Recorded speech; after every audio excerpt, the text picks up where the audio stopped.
Musim MotoGP 2025 makin mendekati klimaks, dan nama Marc Marquez semakin sulit dielakkan dari pembicaraan siapa yang pantas disebut raja di lintasan. Setelah kemenangannya di GP Misano dan pujian dari Gigi Dall'Igna yang menyebutnya raja yang tak terbantahkan, muncul pula sorotan terhadap rivalitas lama. Termasuk insiden terkenal bersama Valentino Rossi di Sepang 2015, sebuah momen yang baru-baru ini dibahas ulang oleh ex-juara dunia Alex Criville. Raja yang tak terbantahkan, San Marino, Ducati, dan pengakuan dari Gigi Dall'Igna. Di GP San Marino, Marc Marquez menunjukkan performa yang hampir sempurna. Meski sempat tergelincir dalam sprint race, ia bangkit dan akhirnya meraih kemenangan ke-11 musim ini di kelas Premier setelah berjuang ketat menghadapi Marco Bezzecchi.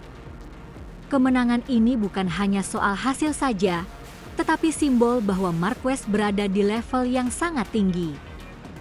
Gigi Dall'Igna, General Manager Ducati Corse, tidak menahan pujiannya. Ia menyebut bahwa apa yang dilakukan Marquez di Misano bukanlah kebetulan atau keberuntungan, tetapi wujud nyata dari konsistensi, bakat, pengalaman, dan mentalitas juara. Dall'Igna menyebut Marquez sebagai Raja 2025 yang tak terbantahkan, karena dominasi yang ia tunjukkan dari latihan bebas, kualifikasi, hingga balapan utama. Namun di sisi lain Ducati tidak butuh banyak waktu untuk mengakui bahwa tidak semua berjalan lancar bagi semua penghuninya. Francesco Pecco Bagnaia, rekan setim Marquez, menghadapi masa sulit, performa yang fluktuatif, ketidaknyamanan dengan setting motor, dan jatuh di beberapa balapan penting. Meski tes di Misano memberikan beberapa petunjuk solusi, Dall'Igna menyatakan bahwa satu hari tes belum cukup menyelesaikan semua masalah. Dall'Igna juga memuji bagaimana Ducati secara keseluruhan tampil kuat. Terdapat banyak pembalap Ducati di posisi atas di klasemen seri Misano, yang menunjukkan bahwa meski Bagnaia sedang turun performanya, tim tetap solid dan mendukung supresi Marquez. Bayang-bayang Sepang 2015, tendangan Rossi opini Alex Criville. Di sisi lain, ex-juara dunia Alex Criville mengangkat kembali insiden kontroversial dari MotoGP Malaysia 2015 antara Valentino Rossi dan Marc Marquez.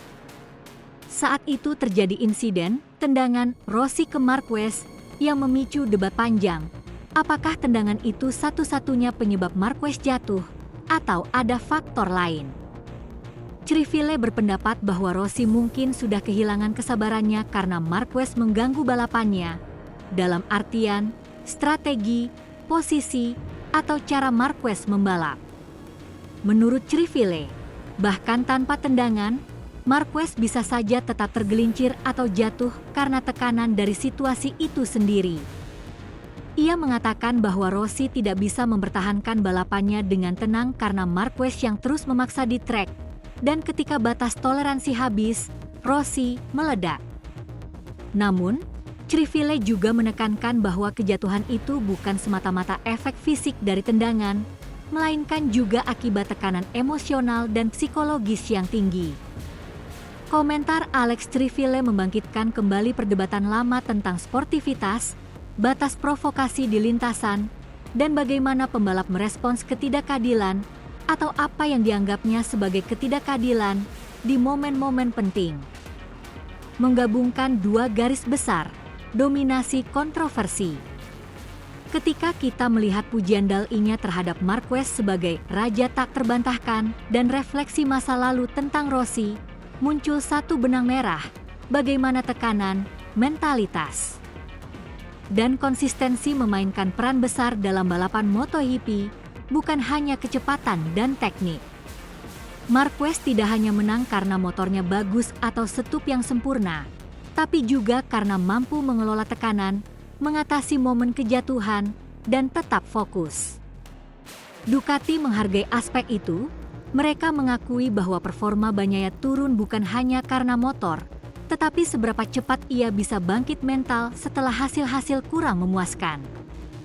Di sisi lain, Insiden Rossi Marquez dulu menunjukkan bahwa pembalap juga sering berada di bawah tekanan ekstrim, rivalitas, harapan fans, dan keinginan untuk mempertahankan atau meraih gelar.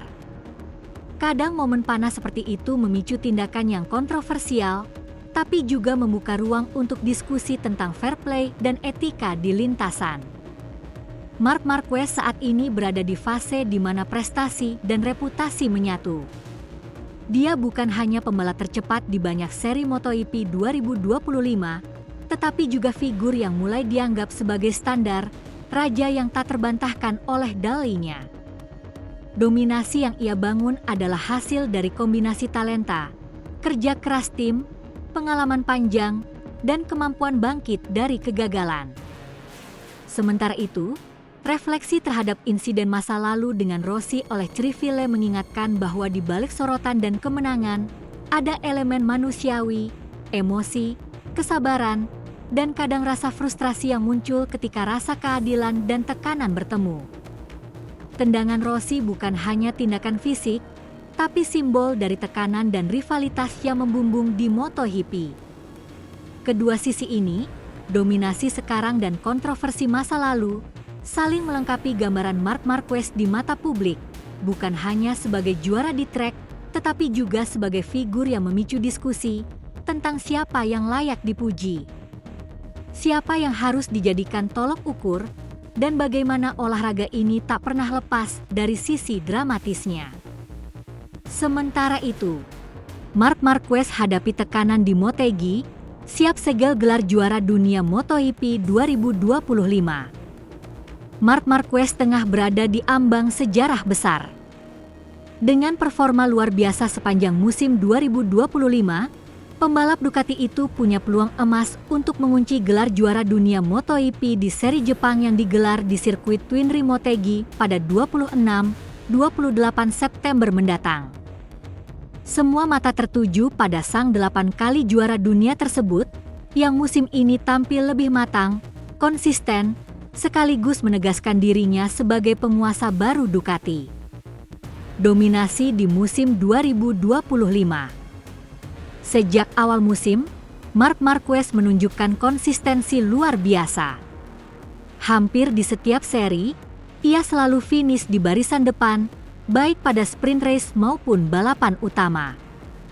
Raihan kemenangan beruntun di beberapa sirkuit krusial membuat posisinya di klasemen tak tergoyahkan. Saat ini, Marquez memimpin dengan 512 poin, unggul 182 poin dari adiknya, Alex Marquez, yang berada di posisi kedua klasemen.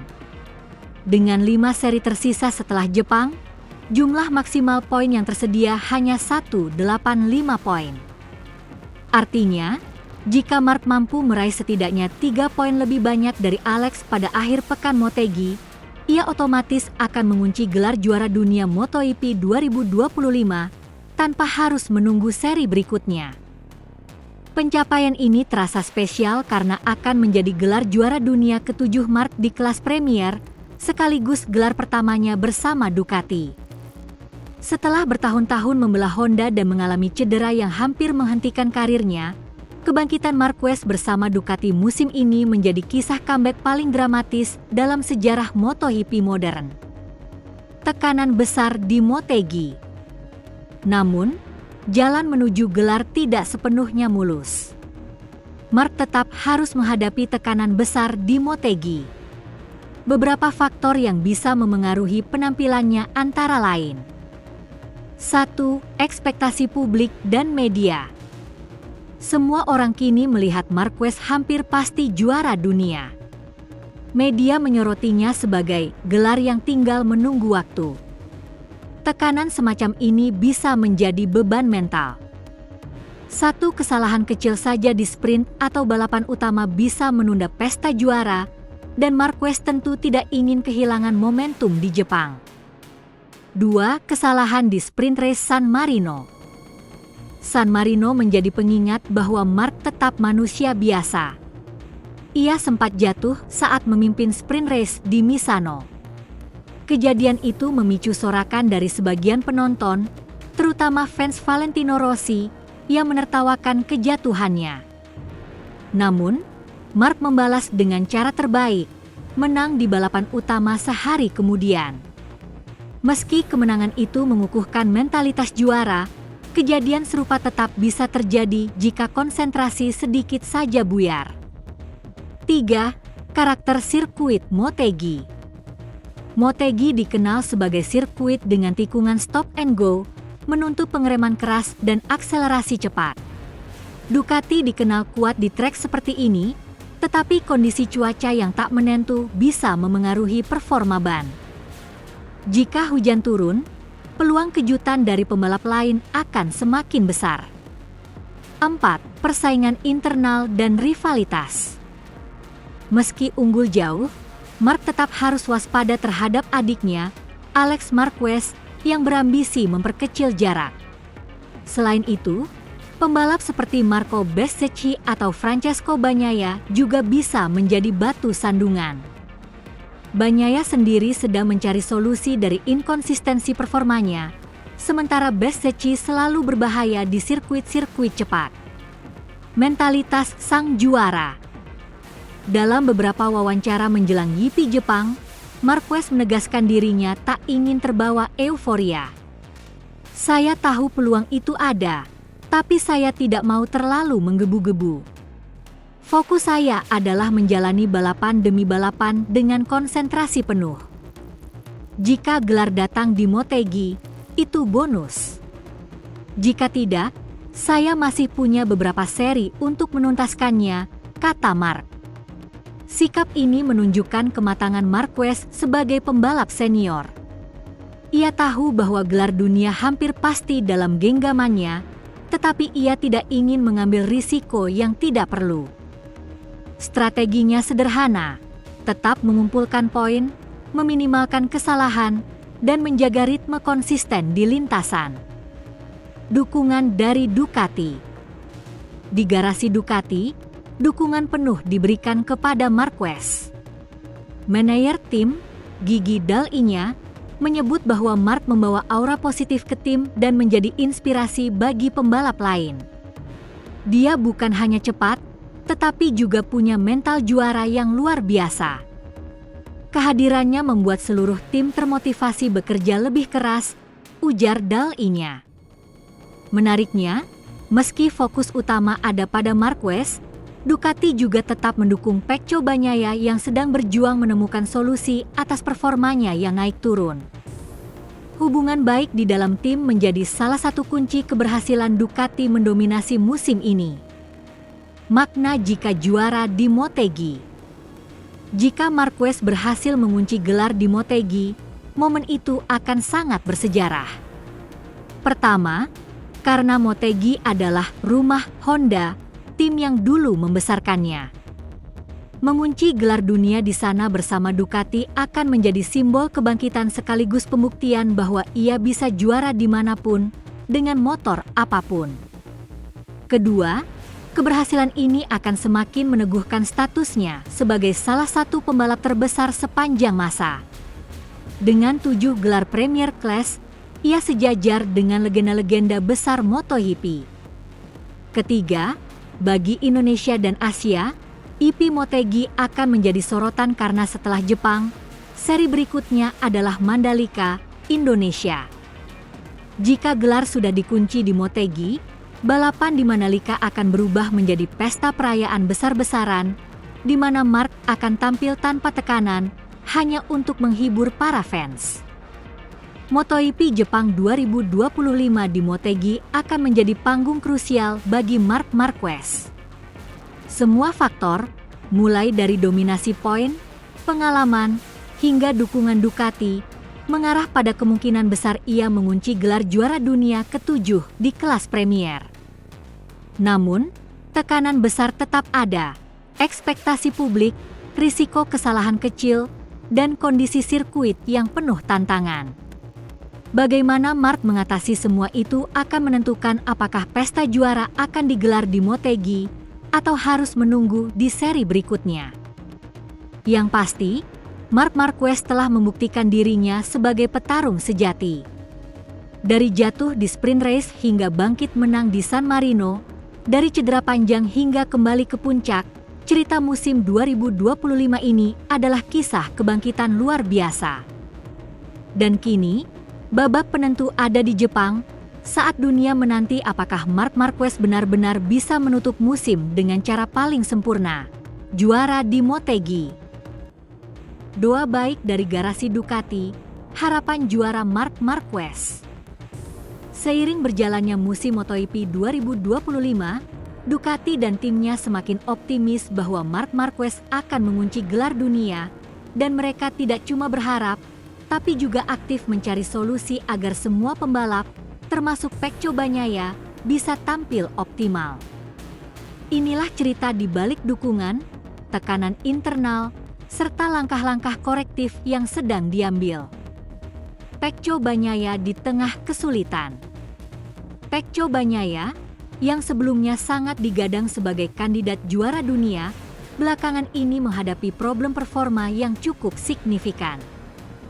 Di sprint race MotoGP Catalunya 2025, Bagnaia finish di posisi ke-14 dan gagal mengumpulkan poin. Penampilannya di kualifikasi pun jauh dari harapan, bahkan harus memulai dari grid ke-21. Dia mengeluhkan bahwa ban depan motornya menutup closing dan kesulitan membuat motor belok dengan baik. Masalah seperti ini membuatnya kehilangan kepercayaan diri. Performa di beberapa trek juga tampak inkonsisten. Terobosan setup yang berhasil di satu seri belum tentu efektif di seri-seri berikutnya. Bagnaia dan tim Ducati menyadari bahwa salah satu masalahnya adalah adaptasi setting motor pada karakteristik lintasan yang berbeda-beda. Nasihat dukungan Marc Marquez. Dalam situasi sulit Bagnaia, Marc Marquez mengambil peran yang lebih dari sekadar rekan satu tim. Dia menjadi sumber dorongan motivasi dan praktis memberikan nasihat. Bagnaia sempat curhat kepada Marc Marquez tentang betapa beratnya akhir pekan balap yang dijalaninya baru-baru ini. Marquez menanggapi curhatan itu dengan menenangkan dan memberi solusi langkah demi langkah. Kau harus melakukan reset, Misano bagus, serta bahwa ketika semua pertanyaan dan tekanan berhenti, situasi akan membaik secara bertahap.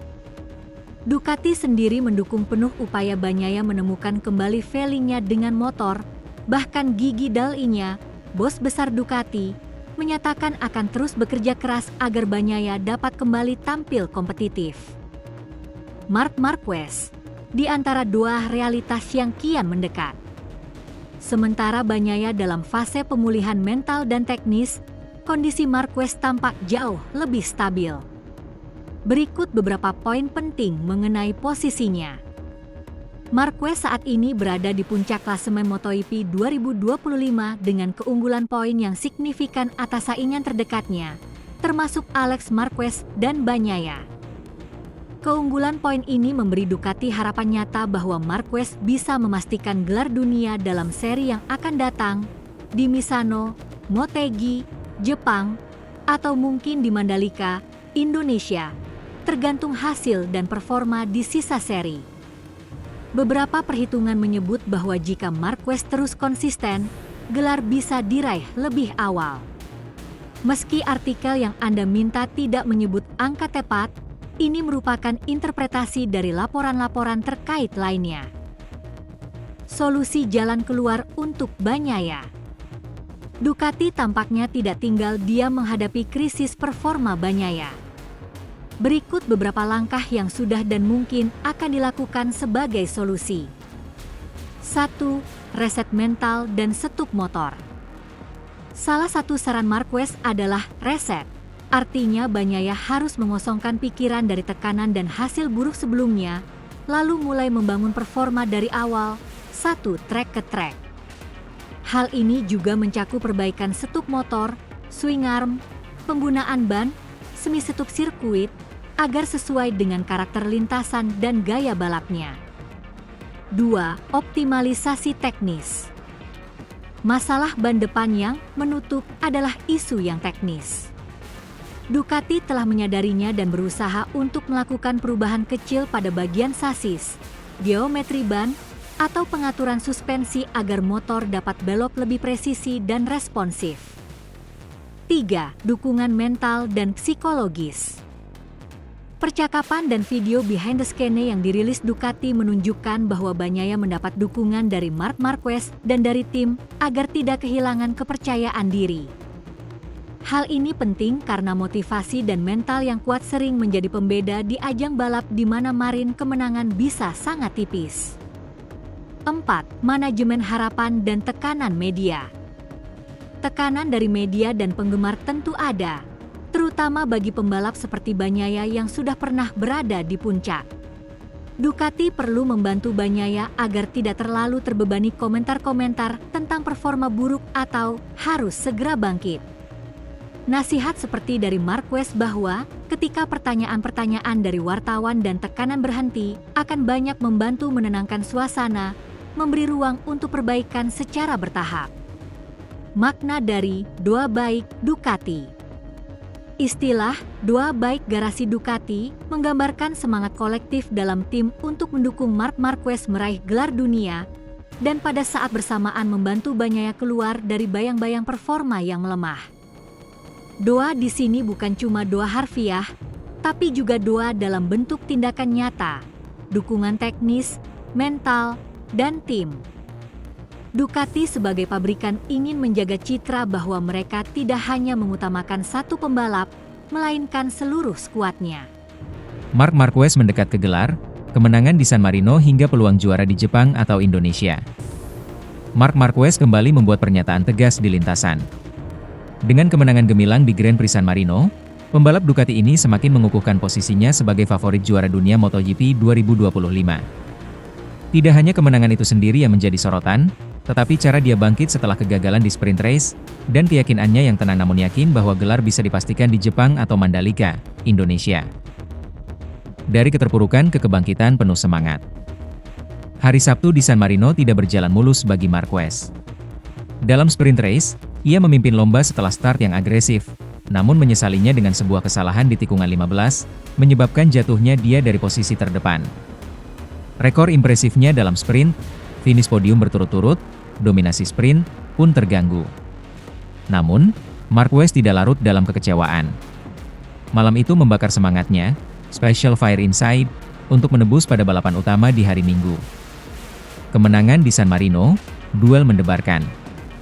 Balapan utama di Misano menjadi panggung pertarungan keras antara Marquez dan Marco Bezzecchi. Dimulai dari posisi grid kedua baris, Marquez langsung tancap gas dan menjaga tekanan terhadap Bezzecchi yang start dari pole. Berbagai kejadian mewarnai balapan, dari kejadian beberapa pembalap lain yang mengalami DNF di tengah lomba, hingga keadaan tensi tinggi di depan antara Marquez dan Bezzecchi. Pada lap ke-12, kesempatan muncul, Bezzecchi melakukan kesalahan di tikungan 8, keluar sedikit dari racing line, membuat Marquez bisa melewatinya dan mengambil alih pimpinan. Setelah memimpin, Marquez harus menjaga keunggulan dan mengelola tensi. Bezzecchi tak ingin kalah mudah. Dia mengejar lewat putaran-putaran terakhir, bahkan sempat mencetak fastest laps untuk mendekat. Tapi Marquez, didukung ritme yang stabil, berhasil mempertahankan keunggulan sekitar setengah detik hingga finish. Kemenangan ini menjadi kemenangan ke-11 Marquez di musim MotoGP 2025. Dengan total poinnya yang sekarang mencapai 512, ia memiliki keunggulan 182 poin atas adiknya, Alex Marquez, yang berada di posisi kedua klasemen. Peluang gelar dunia, Jepang atau Mandalika? Dengan kemenangan di San Marino, kondisi Marquez makin mendekati momen krusial, mengunci gelar dunia. Menurut regulasi dan perhitungan poin, Marquez hanya perlu meraih minimal 3 poin lebih banyak dibanding Alex Marquez pada seri MotoGP Jepang untuk memastikan gelar juara dunia 2025. Even jika gelar belum dipastikan di Jepang, Mandalika, Indonesia, diperkirakan menjadi tempat showdown berikutnya. Marquez sendiri mengaku tidak terlalu mempermasalahkan di mana gelar itu akan dikunci. Apakah di Motegi, Jepang, atau Mandalika, yang penting baginya adalah menjaga konsistensi dan menyelesaikan musim dengan sebaik mungkin. Ia mengatakan bahwa meraih gelar di Jepang bukanlah hal yang memiliki arti lebih besar dibandingkan di Indonesia, walau pada sisi emosional tentu menarik bagi banyak penggemar. Tekad, fokus, dan perasaan manusiawi. Yang menarik dari Marquez musim ini bukan hanya kecepatan dan kemenangan, tapi bagaimana ia mengelola tekanan. Setelah keluar dari sprint race dengan jatuh, banyak yang bertanya apakah akan ada efek psikologis. Namun di balapan utama, Marquez menunjukkan mental baja. Dia menyebut bahwa kesalahan di sprint malah menjadi bahan bakar untuk balapan hari Minggu. Saya punya energi ekstra, konsentrasi ekstra. Ia juga mengakui bahwa lawan seperti Bezzecchi memberikan tantangan besar, memaksa Marquez untuk tidak lengah.